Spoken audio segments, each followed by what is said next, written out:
জয় মা চাঁদনী মা, জয় বাবা শিব বাবা, ভারত মাতা কি জয়। শুভ সন্ধ্যা।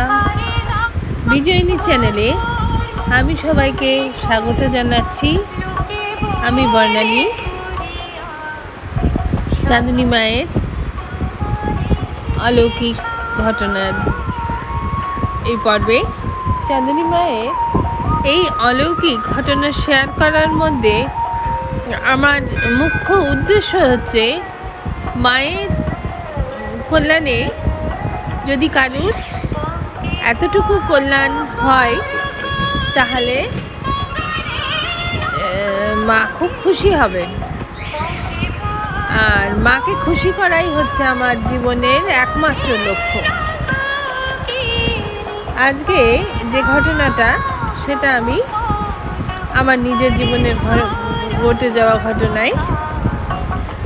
আমাদের বাড়িতে এমনিতে অশ্ব এবং হাঁপানির মতো দুরারোগ্য ব্যাধির ওষুধ মা স্বপ্নে দেখিয়েছিলেন। সেটা বহু বছর আগে, এবং সেটা খাওয়ার পরে, তার মাদুলি নেওয়ার পরে অনেক ভক্ত ঠিক হয়ে গেছেন। আর একটা বিশেষ কথা যেটা আমার নিজের জীবনেও আমি দেখেছি, যে নিঃসন্তানদের মা সন্তান দিয়ে কোল পূর্ণ করেন। অনেক দম্পতি নিঃসন্তান থাকেন এবং তারা সন্তান কামনা করেন।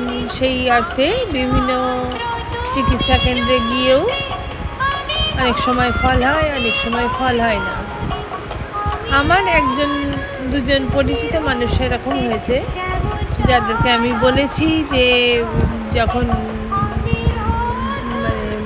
কালী পুজো হয়, মায়ের যে হোম বা যজ্ঞের কলাটা থাকে, সেটা যদি কেউ কোনো স্ত্রী শুদ্ধ মনে এবং মায়ের কাছে প্রার্থনা করে খান, তাহলে তার সন্তান আসে।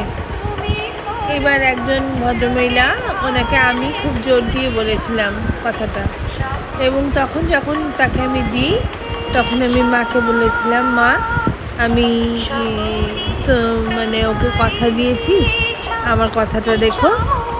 তারপরে মেয়েটি সন্তান সম্ভাবনা সন্তান হয় তার, আর তার বাচ্চাটি এখন 12 বছর বয়স, খুব সুন্দর ফুটফুটে বাচ্চা, খুব ভালো আছে।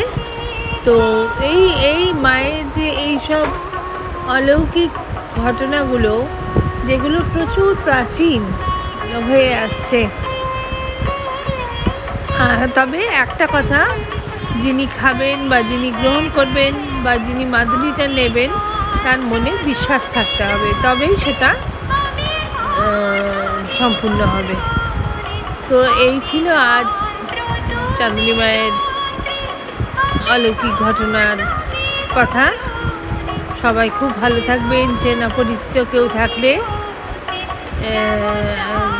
এটা পোস্টটা শেয়ার করে দেবেন, কারণ কোনো মানুষের কোনো উপকারে লাগলে সেটাতে মা খুব খুশি হবেন, এবং সেটা আমাদের পরিবারের জন্য খুব খুশির ব্যাপার। নমস্কার। বিনিময়ে আমরা কিচ্ছু চাই না, কোনো কিচ্ছু না। নমস্কার, খুব ভালো থাকবেন। কালকে পর্বে আবার দেখা হবে।